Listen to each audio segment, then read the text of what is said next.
La conseillère d'État Anne-Claude Demière est pile à l'heure à son rendez-vous.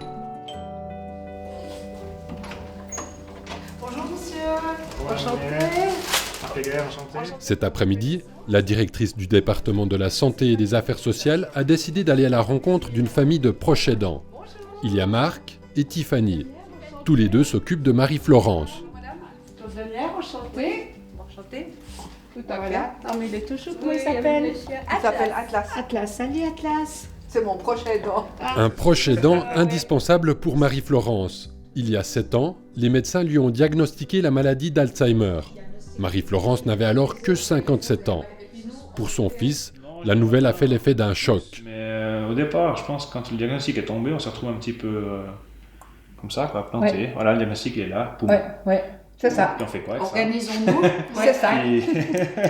Car les patients souffrant d'Alzheimer requièrent une attention de tous les instants et de nombreux soins.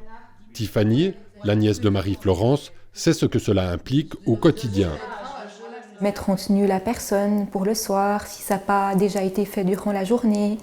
Effectivement, de veiller à ce qu'elle mange, parce qu'elle aurait tendance à des fois à pas manger, qu'elle boive quelque chose. Et puis, effectivement, donner les médicaments, parce que ça, c'est plus possible pour elle de gérer, parce que ça devient un peu trop... Soit elle va prendre trop, soit elle ne va pas les prendre. Et puis, de lui mettre sa chaîne souhaitée, ou des petites choses comme ça, en fait. Le soir, tu me donnes les médicaments que je l'oublie. C'est ça, il se rassurait comme ça. Rien ne peut être laissé au hasard. La famille Heger a mis en place une organisation minutieuse, 7 jours sur 7, 24 heures sur 24. C'est nerveusement des fois pas facile, parce que justement il faut être toujours disponible, toujours faire la personne. Des fois la personne est aussi assez impatiente, il faut faire les choses tout de suite maintenant. C'est une tâche en plus, puis c'est un poids en plus sur les épaules, dans le sens où c'est une responsabilité. Il faut s'assurer que tout fonctionne. On pense toujours un petit peu à est-ce qu'on fait juste, est-ce qu'il faut faire autre chose différemment. Comment sera le futur?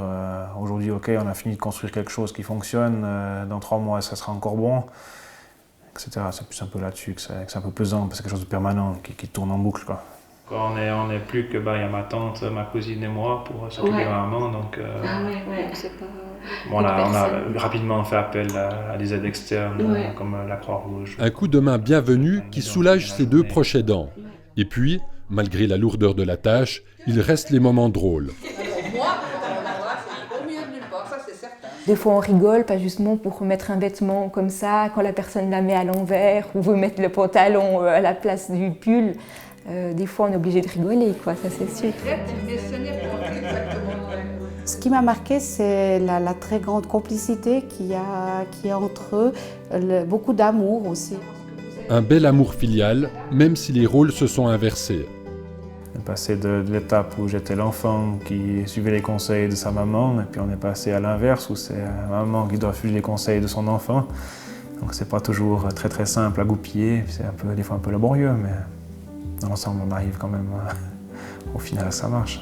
Il y a d'autres choses dont vous auriez besoin qui pourraient venir vous appuyer, vous soutenir? Oh oui, clairement, oui. Je pense que pour des jeunes malades, on n'a pas de structure qui corresponde finalement aujourd'hui. Parce qu'aujourd'hui, concrètement, on a quoi comme solution? C'est qu'elle puisse vivre à domicile avec des aidants et nous, ou alors aller dans un home puis se retrouver avec une population. Oh, puis attends, le home, ça ne marche pas comme ça.